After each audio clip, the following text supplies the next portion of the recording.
శ్రావణ మాసం మొదటి వారంలోనే వరలక్ష్మీదేవి వ్రతం చాలా అద్భుతంగా చేసుకున్నాను.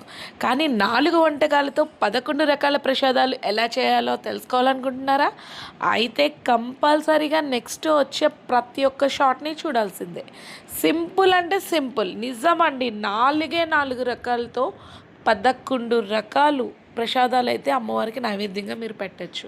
ఇందులో ఆ 4 రకాలు ఏమని తెలుసుకోవాలనుకుంటున్నారా? అయితే చూసేయండి. ఫస్ట్ అయితే అన్నాన్ని పెట్టుకోండి. శనగపప్పుని కుక్కర్లో వేసేసుకోండి. అలాగే పచ్చి శనగల్ని కూడా నానబెట్టినవి కుక్కర్లో వేసుకోండి. సో ఇప్పుడు కొంచెం అన్నానికి చింతపండు మగ్గు పులిహోర ఎట్లా తీయాలో మీకు తెలుసు కదా. లేదు అంటే నేను వీడియో చూపించే విధంగా తీసుకోండి. అది చింతపండు మగ్గు తీసిన తర్వాత పక్కకు పెట్టుకోండి. శనగలు ఉడికించినవి కూడా పక్కన పెట్టుకోండి తీసి. ఇప్పుడు నెక్స్ట్ మన శనగపప్పు కుక్కర్ విజిల్స్ అయిపోతే దాన్ని ఇట్లా మెత్తగా స్మాష్ చేసుకొని అందులో బెల్లం వేసుకొని మంచిగా దగ్గరికి అయ్యేంత వరకు కూడా స్టవ్ మీద పెట్టి చూసుకోండి. ఒక పక్క చింతపండు పులుపు అవుతుంది మనకి, ఇంకొక పక్క పూర్ణం కూడా అవుతుంది. నెక్స్ట్ ఇప్పుడు డ్రై ఫ్రూట్స్ కూడా కొంచెం నేతిలో వేయించి పక్కన పెట్టుకోండి.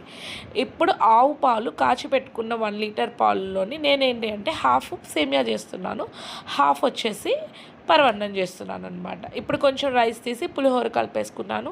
అలాగే సగం పాలలోని నేను ఆల్రెడీ సేమియా చేసేసుకున్నాను. మిగిలిన సగం పాలలో కొంచెం అన్నం కలిపి ఇప్పుడు పరవన్నం కూడా చేసేసుకుంటున్నాను. నెక్స్ట్ ఈ పూర్ణం బూరెలు ఎట్లా చేశానో ఎలా వచ్చేదో తెలుసుకోవాలనుకుంటే సబ్స్క్రైబ్ చేసుకోవడం మర్చిపోకండి.